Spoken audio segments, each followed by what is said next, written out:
The 80-year-old millionaire was having fun with a dancer, and I was watching from across the street. Her perfect body caught my eyes for a second, but I forced myself to look away, because the millionaire was my real target. I slowed my breath, loaded the gun, and aimed at him. But the moment I pulled the trigger, the woman stepped forward. The bullet hit her instead. I reloaded fast and aimed again, but the bodyguards already pulled the curtains. I knew my chance was gone. I had to leave now. They had already locked on my position. I broke the gun into pieces and hid it in my bag.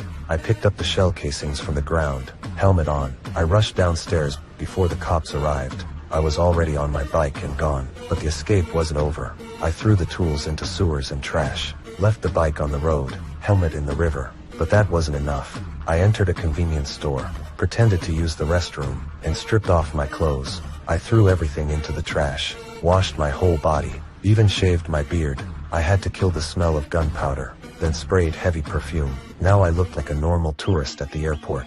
But at security, a police dog stared at me, even though I cleaned off the smell, but I couldn't bet on its nose. I went to the restroom again, wiped my body, even cleaned the sink. Details decide life or death. I bought a different flight, but before boarding, my boss called. He already knew I failed, and warned the employer wouldn't forgive me. I knew the rule: fail a big job, and you become the target. I was probably already hunted.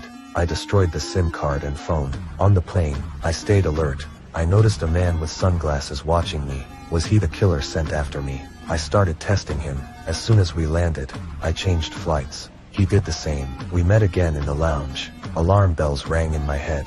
I switched to a morning flight, and checked into the airport hotel. I ordered dinner, locked the door, set a glass on the handle, and a tray under it. If someone opened the door, the sound would wake me. I took the dinner knife, and slept on the sofa. Nothing happened that night. The man didn't show up again. Then I flew to my real destination, but even on the way home, I didn't relax. I changed routes again and again, until sure no one followed. Then I returned to my house far away with my wife, but at the door I saw footprints and cigarette butts. Someone had been watching my home. The killers had come. I grabbed my gun from the car, and ran under the cover of trees. I saw more footprints. They had broken in, but my wife was still inside. No hesitation, I rushed in low. Her favorite music was still playing, but she was gone. I saw signs of a fight on the floor. I ran to the bedroom. The mirror was smashed, the wall stained with blood. My wife was hurt. I called her brother, and learned she was in the hospital, badly injured,